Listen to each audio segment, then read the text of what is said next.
Voici comment Franck Biya va succéder à son père. C'est l'intitulé d'un post de nos confrères de Cameroun Web sur leur page Facebook. La suite, dans un instant. Abonnez-vous en activant la cloche de notification pour recevoir la primeur de nos futures publications. Voici les détails de leur post dans son intégralité. Selon l'écrivain camerounais Patrice Ganang, il suffit que le fils aîné du chef de l'État soit nommé sénateur du RDPC, et puis, depuis plusieurs mois, le débat sur la succession de Paul Biya, 88 ans, fait rage au Cameroun. Le nom d'Emmanuel Franck Biya, fils aîné du chef de l'État, est cité comme un possible successeur. Malgré le silence du concerné, une formation politique hétéroclite dirigée depuis 2013 par Mohamed Rahim Noumo, un chef d'entreprise, estime que Franck Biya est un successeur crédible. Une thèse que l'écrivain camerounais Patrice Ganang croit possible. En cas de mort de Biya, il suffit que Franck Biya soit nommé sénateur du RDPC, et puis président du Sénat à la place de Nia qui va refuser de succéder, et il devient président de la République du Cameroun. 24 heures, explique-t-il sur sa page Facebook ce samedi 24 avril 2021.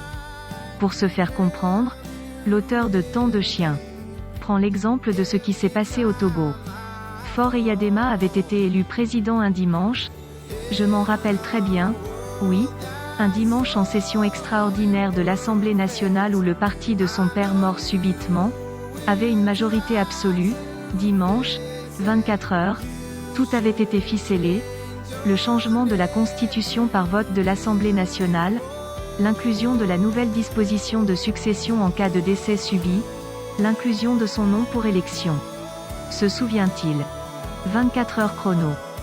En 24 heures donc, analyse Patrice Ganang, l'Assemblée était entourée de militaires Kabaï, la tribu des Yadema qui sont les Boulous du Togo comme les Sagawa du Tchad. La présidente de l'Assemblée quant à lui avait été « bloc hors du pays » et frontières aériennes, maritimes et terrestres fermées.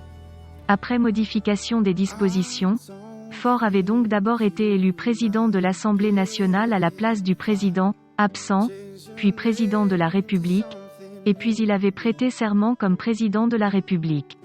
Un dimanche. Tout ça en 24 heures. Jamais l'Afrique n'avait été si rapide.